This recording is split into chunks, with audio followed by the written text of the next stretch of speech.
Pisikalan kaagad sa Game 3 ng DLSU versus UP Finals. Maagang nakatikim ng siko ni Agonane si Francis Lopez. Mike Phillips tough shot para sa unang puntos ng DLSU habang 4 straight points naman ang ginawa ni Alarcon na nasundan ng offensive second chance effort ni Francis Lopez. Nag-mini run ng DLSU, showtime si Mike Phillips sa kanyang two-handed slam dunk at nakuha nila ang kanilang unang lead mula sa lefty hook shot ni Agonane.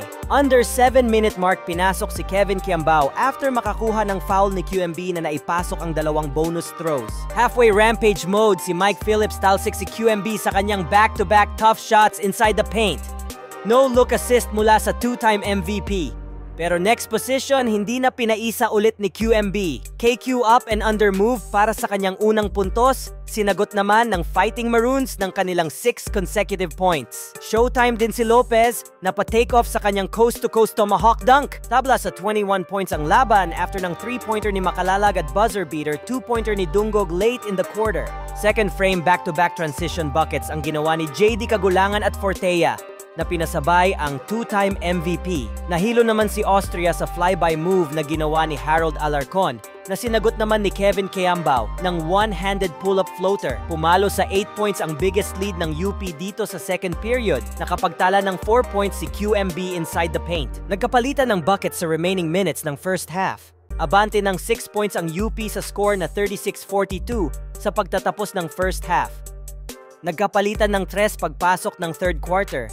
Naitala ni Lopez ang unang 3-point field goal ng UP this game at sinagot naman agad ni Ramiro in transition. Lumubo sa 14 points ang lead ng Fighting Maroons after ng 7 consecutive points na ginawa ni Abadiano. Biggest lead so far ng UP this series.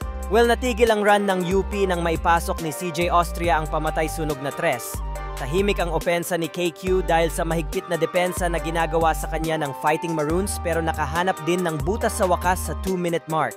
At naibaba ng DLSU ang lead ng UP sa 6 points sa pagtatapos ng third frame. Biglang boost confidence ni Kevin Kiambao sa simula ng final frame matapos magsigawan ng MVP ang crowd. Pasok ang long-range 3-pointer na comeback ang 12 points lead ng UP pero may sagot agad si QMB sa kabila. Pisikalan kung pisikalan ang laban.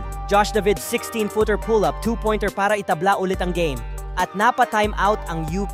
After ng timeout na ipasok kaagad ni JD Kagulangan ang 3-pointer para kunin ulit ang lead. Matagal bago nasundan ang puntos ng dalawang team last 1 minute. 32 seconds pa mula sa driving play ni Ramiro at napa-timeout ulit ang UP. After ng timeout, 3-pointer ulit ang sagot ng UP courtesy by Francis Lopez. Last 50 seconds na double team si JD Kagulangan na nagresulta sa easy layup ni Golena pero abante pa rin ng 2 points ang UP.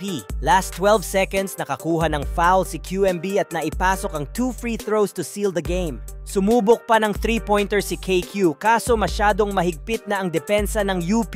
Kaya naman sa huli ay tinanghal na champion ang UP Fighting Maroons. Maraming salamat sa panonood mga idol. Paki-like ang video at subscribe for more updates.